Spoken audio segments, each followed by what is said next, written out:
Hi, my name is Karen Monroe, and I'm Alameda County Superintendent of Schools.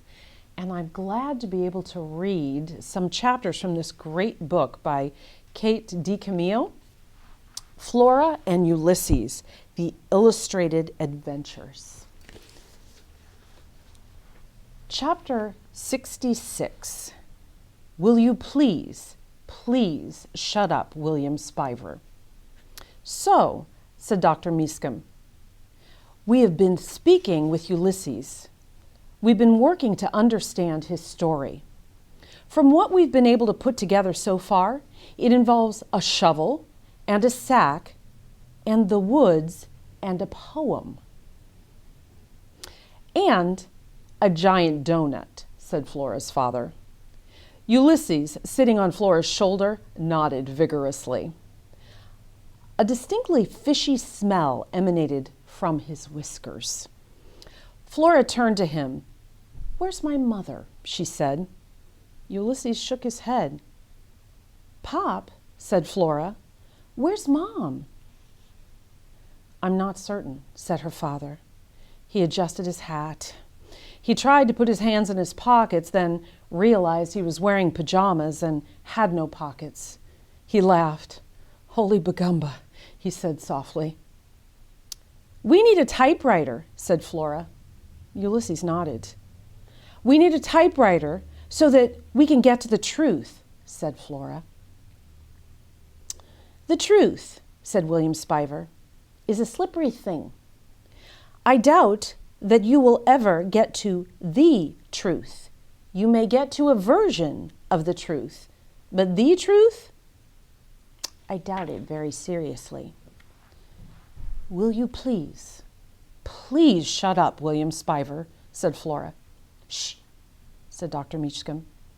Calm. You should maybe sit and eat a sardine." "I don't want a sardine," said Flora. "I want to know what happened. I want to know where my mother is." Just as she said these words, there was a bang, which was followed by a long, bone-chilling yowl, which was, in turn, followed by a very loud scream. "What was that?" said William Spiver. "That's Mr. Klaus," said Flora. "He's attacking someone." There was another scream, and then came the words, "George! George!" "Uh-oh," said Flora's father. "That's Phyllis." "Mom," said Flora. Ulysses tensed. He dug his claws into Flora's shoulder. Flora looked at him. He nodded. And then Flora's father was running out the door, and Flora was behind him, and William Spiver was behind her. Another of her mother's screams echoed down the hallway. "George! George!" she shouted. "Please tell me that my baby is here." Flora turned and said to Tootie, "Bring the lamp. She's worried about Marianne." There was another scream.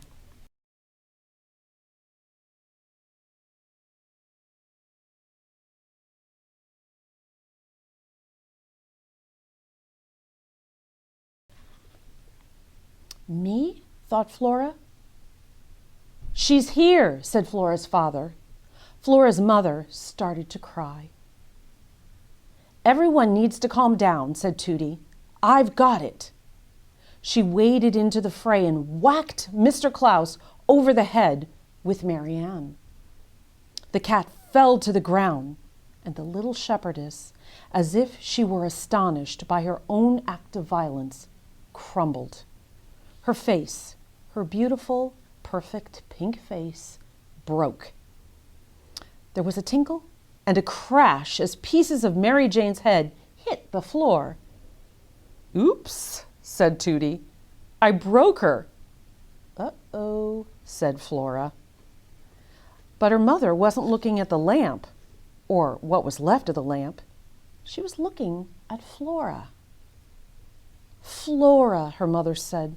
"Flora, I went home and you weren't there. I was terrified. Here she is, said William Spiver, and gave Flora a gentle shove toward her mother. Here I am, said Flora. Her mother stepped over the pieces of the broken little shepherdess. She took Flora into her arms. My baby, said her mother. Me? Said Flora. You, said her mother. Chapter 67, The Horsehair Sofa. Flora's mother was sitting on the horsehair sofa. Flora's father was sitting next to her. He was holding her hand, or she was holding his. In any case, her mother and her father were holding on to each other. Dr. Meachcomb was putting alcohol on Flora's mother's bites and scratches. Ouch! Ouch! Ooh! Said Flora's mother. Come, said Dr. Meachcomb to Flora. She patted the horsehair sofa. Sit down here, beside your mother. Flora sat down on the couch and immediately started to slip off. Was there a trick to sitting on a horsehair sofa? Because she certainly hadn't mastered it.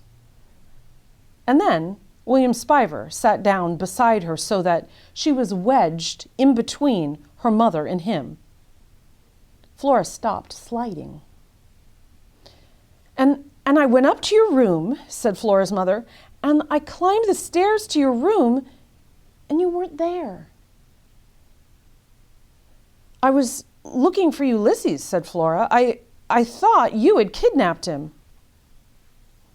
It's true, confessed her mother. I did. Ulysses, sitting on Flora's shoulder, nodded. His whiskers brushed her cheek. I wanted to make things right somehow. I wanted to make things normal, Flora's mother said. Normalcy is an illusion, of course, said William Spiver. There is no normal. Hush up, William, said Tootie.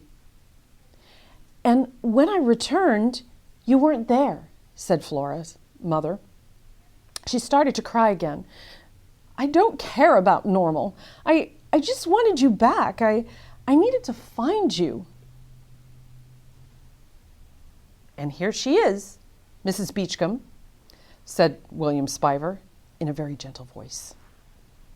Here I am, thought Flora, and my mother loves me. Holy Bagumba. And then she thought, oh no, I'm going to cry. And she did cry. Big, fat tears rolled down her face and landed on the horsehair sofa and tumbled there for a second before they rolled off. You see, said Dr. Meachcomb. She smiled at Flora. I told you, this is how it is with this sofa.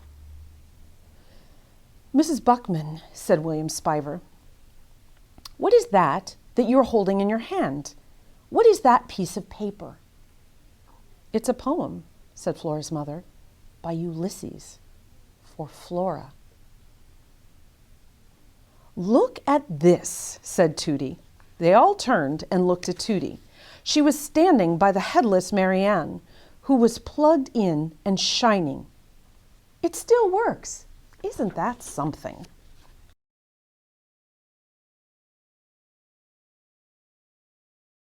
Why don't you read the poem, Phyllis? Flora's father said.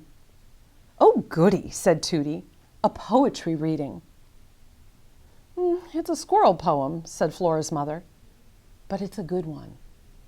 Ulysses puffed out his chest. Words for Flora, her mother said. That's the title. I like that title, said William Spiver. He took a hold of Flora's hand. He squeezed it. Don't squeeze my hand, said Flora. But she held on tightly to William Spiver. And she listened as her mother read the poem that Ulysses had written.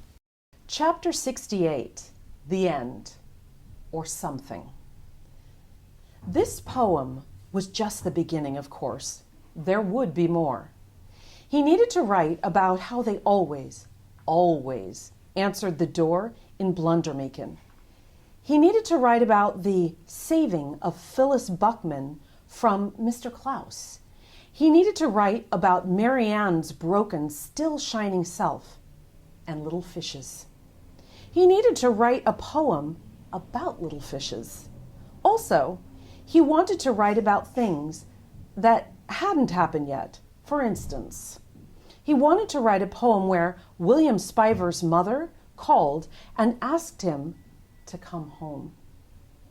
And a poem where the other, Dr. Meetscombe, came and visited this Dr. Meetscombe and sat beside her and hummed to her and watched her sleep.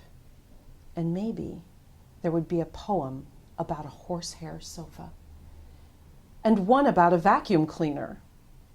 He would write and write. He would make wonderful things happen. Some of it would be true. All of it would be true. Most of it would be true. Ulysses looked out the window and saw the sun glowing on the horizon. Soon it would be time to eat. A wonderful thought occurred to the squirrel. Maybe there would be donuts, giant donuts, for breakfast. Words for Flora. Nothing would be easier without you, because you are everything. All of it. Sprinkles, quarks, giant donuts, eggs sunny side up. You are the ever-expanding universe to me. The end.